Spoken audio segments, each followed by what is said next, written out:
Selamat sore pemirsa, demikian tadi berita pilihan iNews sore hari ini bersama saya Davi Pratama. Pemirsa, Gunung Semeru di Lumajang, Jawa Timur mengalami 8 kali erupsi.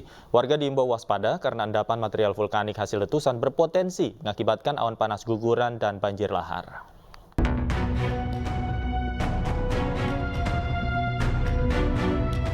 Gunung Semeru kembali semburkan material vulkanik setinggi 800 meter dari puncak. Letusan ini terpantau kamera CCTV yang berada di Desa Oro-Oro Ombo, Kecamatan Pronojiwo, Lumajang, Rabu siang, dan berintensitas tebal mengarah ke sisi utara dan barat laut. Dari pengamatan petugas pos pengamatan Gunung Api Semeru, terjadi 8 kali letusan dengan tinggi kolom asap 200 hingga 800 meter dari puncak. Sementara hasil pengamatan periodik seismograf menunjukkan Gunung Semeru alami 23 kali gempa letusan dengan durasi 107 detik dan 3 kali gempa hembusan selama 58 detik. Tingginya intensitas letusan Gunung Semeru ini mengakibatkan endapan material vulkanik hasil letusan menumpuk di puncak Gunung Semeru. BPBD Kabupaten Lumajang meminta warga untuk tetap waspada karena menumpuknya endapan material vulkanik ini bisa mengakibatkan awan panas guguran dan banjir lahar jika terjadi hujan deras di wilayah puncak. Tetapi sesuai dengan himbauan dari BVMBG bahwa pada saat status level 3 siaga ini tetap masyarakat dilarang untuk beraktivitas sepanjang di sektor Tenggara, khususnya sepanjang Curah Koboan, radius 13 km. Juga 500 meter di kanan kiri bantaran sungai sepanjang hulu sampai hilir. Hingga saat ini status Gunung Semeru masih berada di level 3 atau siaga. Warga dilarang melakukan aktivitas apapun di sektor Tenggara dengan radius 13 km dari puncak dan 500 meter dari sedapan sungai Curah Kobokan sejauh 17 km karena berpotensi terjadi perluasan awan panas guguran. Dari Lumajang, Jawa Timur, Yayan Nugroho, iNews melaporkan. Gedung olahraga Purna Krida Grobogan, Badung, Bali yang merupakan markas klub basket Bali United kebakaran. Kebakaran terjadi saat klub basket Bali United menggelar latihan. Diduga kebakaran disebabkan karena korsleting listrik di area bagian dalam gor.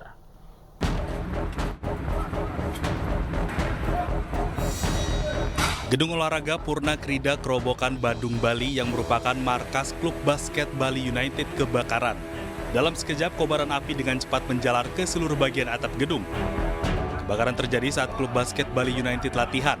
Tiba-tiba lampu gor padam dan saat lampu kembali menyala, pemain mencium dengan bau hangus disusul kobaran api di bagian atap gedung. Mereka segera keluar gor dengan membawa peralatan latihan. 11 unit mobil pemadam kebakaran dan penyelamatan Kabupaten Badung dikerahkan ke lokasi. Namun petugas kesulitan melakukan upaya pemadaman karena posisi api yang tinggi serta banyaknya bahan yang mudah terbakar. Kita nembaknya harus dari dalam, mengingat posisi tinggi dan bahan yang mudah terbakar. Kalau tidak salah itu aluminium foil di atas itu, sehingga sangat mudah terbakar. Kita polakan dengan menggunakan selang 2,5 semuanya dengan bertekanan tinggi. Kita tembak dari bawah sehingga saat ini Ajung Karo asap sudah mulai berkurang. Diduga kebakaran disebabkan karena korsleting listrik di area bagian dalam gor yang sering dipakai ajang DBL. Dari Badung, Bali, Bagus Alit, iNews melaporkan. Pemirsa, Presiden Joko Widodo menyatakan bahwa Presiden dan Menteri boleh memihak dan berkampanye selama tidak menggunakan fasilitas negara. Pernyataan Presiden Jokowi di Lanut Halim Perdana Kusuma hari ini bertentangan dengan pernyataannya di berbagai kesempatan yang meminta pejabat TNI Polri hingga ASN untuk bersikap netral dalam pemilu 2024. Presiden itu boleh loh kampanye, Presiden itu boleh loh memihak, Presiden itu boleh loh memihak. Ucapan Presiden Jokowi di Lanut Halim Perdana Kusuma Rabu pagi menjadi sorotan tajam pemberitaan dan publik. Bagaimana tidak, kurang dari sebulan masa pencoblosan pemilu 2024, Jokowi sebagai kepala negara justru kasat mata, terang benderang menyatakan keberpihakan dan dukungan untuk salah satu paslon Capres-Cawapres. Pernyataan Jokowi bahwa Presiden dan Menteri boleh memihak dan ikut berkampanye disampaikan Jokowi ketika dirinya tengah bersama Capres nomor urut 2 Prabowo Subianto. Ya ini kan Hak demokrasi, hak politik setiap orang, setiap menteri sama saja. Yang paling penting presiden itu boleh loh kampanye. Presiden itu boleh loh memihak. Boleh. Tapi yang paling penting waktu kampanye tidak boleh menggunakan fasilitas negara. Boleh, Pak. Kita ini kan pejabat publik sekaligus pejabat politik. Masa gini nggak boleh berpolitik? Nggak boleh. Menteri juga boleh. Jokowi seperti menelan ludah sendiri, menunjukkan inkonsistensi. Padahal berkali-kali di berbagai kesempatan, Jokowi memerintahkan pejabat provinsi, pejabat daerah, TNI, Polri, dan ASN untuk bersikap netral di pemilu 2024. Ini perlu saya sampaikan bahwa pemerintah daerah, pemerintah provinsi, pemerintah kabupaten, pemerintah kota, pemerintah pusat, semua harus netral. ASN semua harus netral, TNI semua harus netral, Polri semua harus netral. Sikap Ibu Negara Iriana Joko Widodo juga menjadi sorotan.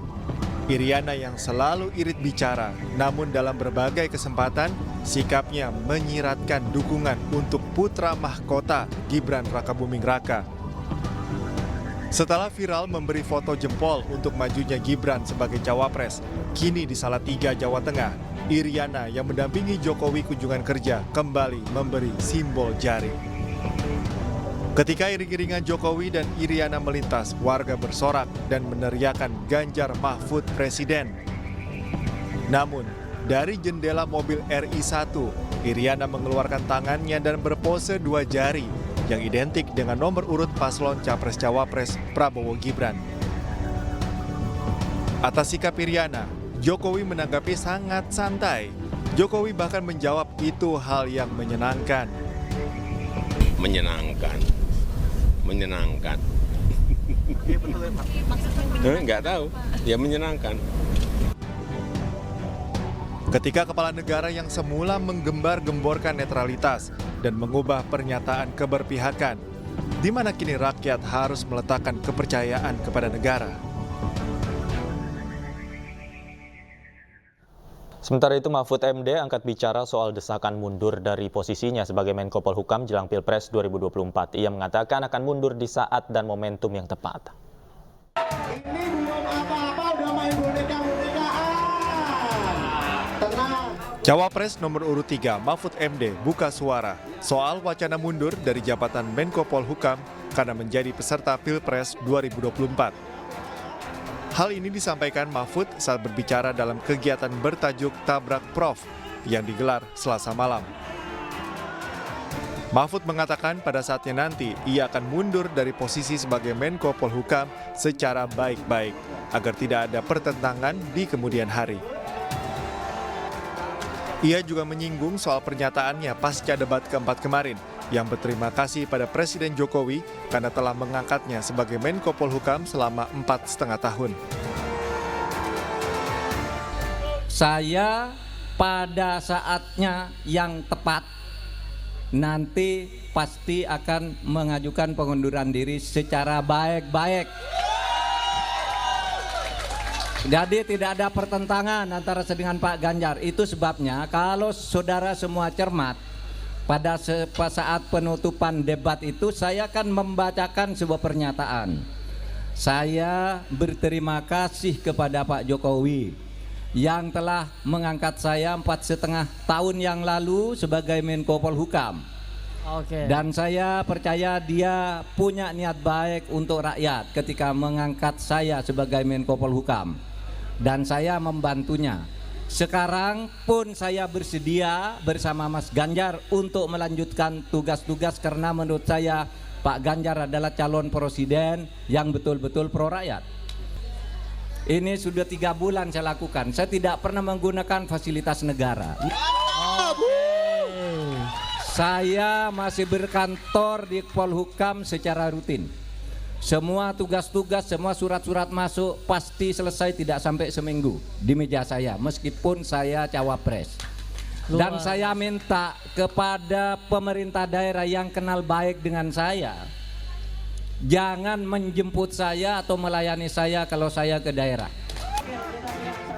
Dalam kesempatan itu, Mahfud juga menekankan pentingnya memisahkan jabatan publik sebagai menteri dan sebagai cawapres. Mahfud ingin memberikan contoh kepada pejabat lainnya agar tidak menggunakan fasilitas negara saat berkampanye. Dari Jakarta, tim liputan iNews melaporkan. Yang diperlukan ini untuk menjaga kelestarian. Pemasangan alat peraga kampanye semeraut membuat resah pengguna jalan. Hal itu dikhawatirkan para pengendara di sejumlah ruas jalan di ibu kota lantaran menghalangi pandangan pengguna jalan.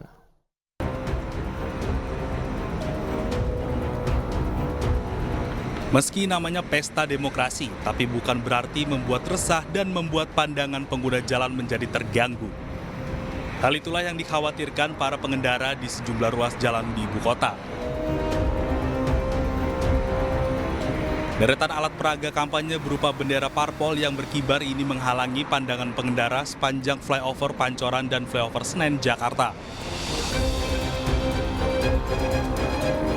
Meski pemilu hanya berlangsung 5 tahun sekali, besar harapan penyelenggara dan peserta pemilu makin cerdas dan tegas dalam mengatur pemasangan alat peraga kampanye yang semrawut. Dari Jakarta, Elsia Casey, Ahmad Putra, iNews melaporkan. Pemirsa, Capres nomor urut 1 Anies Baswedan bertemu Gubernur Yogyakarta Sri Sultan Hamengkubuwono X hari ini. Anies juga berkomentar terkait pernyataan Jokowi soal Presiden dan Menteri boleh kampanye dan berpihak dan menyerahkan publik untuk menilai. Capres nomor urut 1 Anies Baswedan berjalan kaki di sepanjang Jalan Malioboro menuju ke Patihan untuk menemui Gubernur DIY Sri Sultan Hamengkubuwono X. Anies berjalan sekitar 1 km sebelum akhirnya sampai ke Patihan. Kedatangan Anies langsung disambut Gubernur DIY Sri Sultan Hamengkubuwono di Gedung Wilis Kepatihan Kompleks Kantor Gubernur Yogyakarta. Anies menyatakan akan bercerita terkait apa yang dibicarakan dengan Sultan Hamengkubuwono X usai pertemuan yang berlangsung secara tertutup. Dalam kesempatan tersebut, Anies Baswedan turut mengomentari pernyataan Presiden Jokowi yang mengatakan bahwa seorang kepala negara boleh berkampanye. Menurut saya masyarakat bisa mencerna dan menakar, menimbang pandangan tersebut. Karena sebelumnya yang kami dengar adalah netral, mengayomi semua, fasilitasi semua. Jadi kami serahkan aja kepada masyarakat Indonesia untuk mencerna. Menteri Pertahanan Prabowo Subianto menghadiri acara serah terima sejumlah alat utama sistem pertahanan di Terminal Selatan Lanut Halim Perdana Kusuma.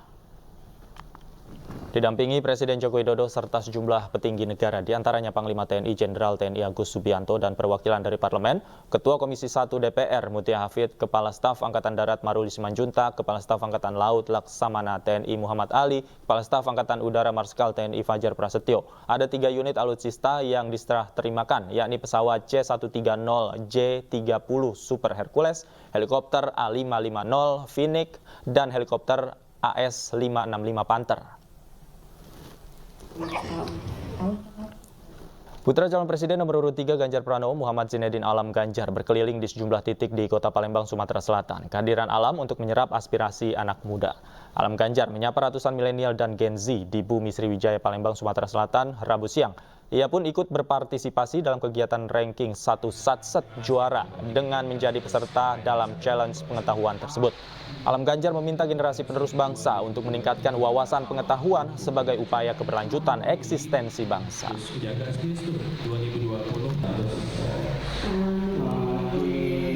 Sementara itu, calon wakil presiden nomor urut 3 Mahfud MD menanggapi dengan santai pernyataan Presiden Joko Widodo yang menyatakan jika presiden boleh berkampanye asal tidak menggunakan fasilitas negara.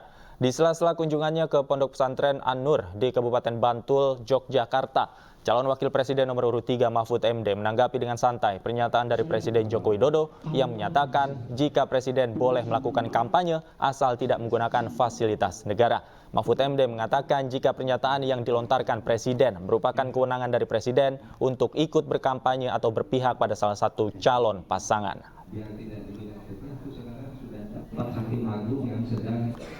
Katakan begitu silakan aja, Anda mau ikut atau enggak itu kan terserah. Kalau menurut aturannya seperti apa, Prof? Aturannya, Prof. Etikanya gimana secara ketatanegaraan? Nanti tanya ke Biro Hukum Sekretaris Negara aja. Memperkeruh suasana nggak, Prof? Enggak, kalau saya enggak keruh tuh, malah sejuk ini ke sini. Partai Perindo menyerahkan gerobak kepada 11 pedagang kecil yang berjualan di daerah Jakarta Pusat dan Jakarta Selatan. Gerobak ini diserahkan langsung Ketua Umum DPP Partai Perindo Haritanu Sudibyo dan Ketua Umum DPP Kartini Perindo yang juga caleg DPR RI Dapil DKI Jakarta II Liliana Tanu Sudibyo bersama sejumlah caleg.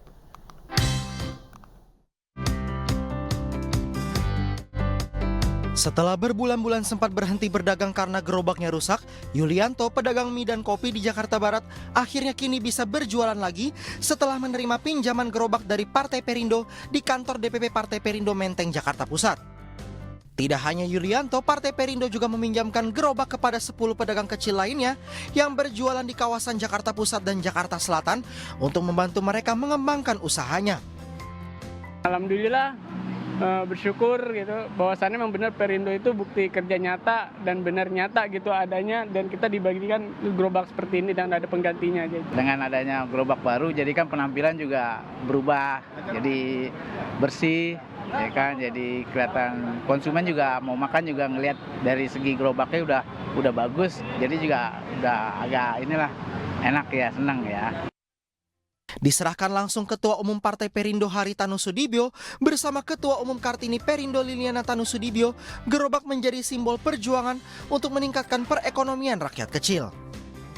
Dan tentunya UKM itu sangat penting karena di Indonesia ada 60 juta lebih UKM. Bayangkan saja kalau mereka bisa dibina, mereka bisa dibesarkan, terus mereka bisa ikut menciptakan lapangan kerja. Separuhnya saja, 30 juta menciptakan 1 lapangan kerja. Tentunya dengan berdagang kan harus memperhatikan apa yang didagangkan kan. Jadi masakannya harus enak tentunya, karena kalau masakannya enak pastinya konsumennya banyak ya. Program Gerobak Perindo sekaligus menjadi solusi nyata dalam membantu masyarakat meningkatkan penjualan dan kesejahteraan serta menciptakan lapangan kerja di sektor UMKM. Dari Jakarta, Esra Ambarita, Damar Wicaksono, iNews melaporkan. Pemirsa, produsen alat transportasi asal Cina, Shandong Heavy Industry Group, bekerja sama dengan MNC Group bakal memperluas pasar produksinya di Indonesia. Kerjasama tersebut bertujuan untuk membangun Indonesia maju.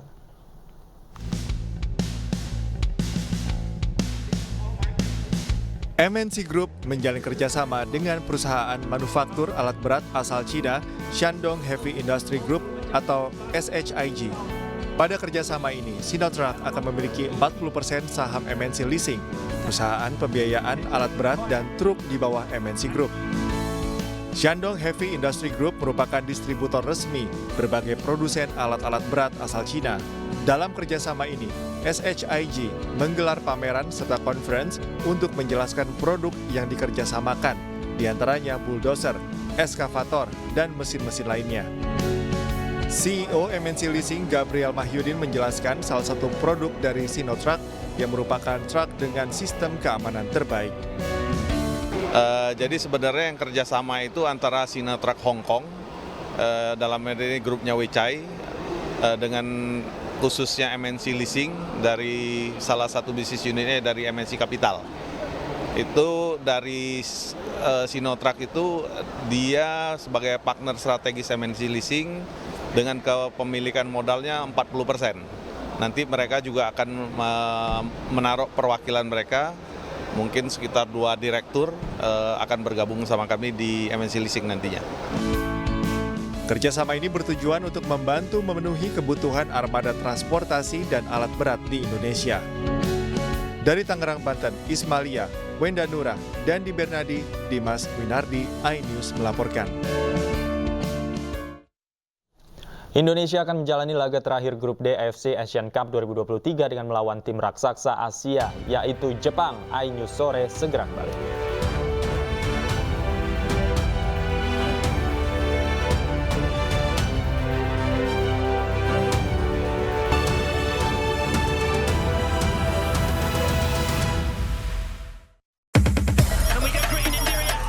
Formula E Reactive Brakes 2024.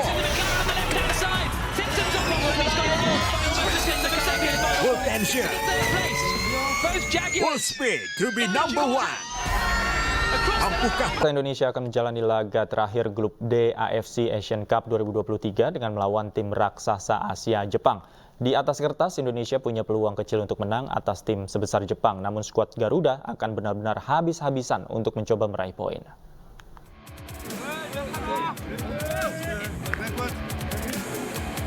Indonesia akan menjalani laga terakhir grup D AFC Asian Cup 2023 dengan melawan tim raksasa Asia yaitu Jepang. Untuk pertama kalinya sejak tahun 2007 Indonesia memenangkan pertandingan grup di kompetisi ini dan menempatkan mereka dalam posisi bisa lolos ke fase gugur untuk pertama kalinya. Kemenangan atas Jepang akan menjamin mereka mencapai prestasi sekaligus menyamai total poin gabungan yang mereka kumpulkan dalam 2 penampilan penyisihan grup Piala Asia sebelumnya.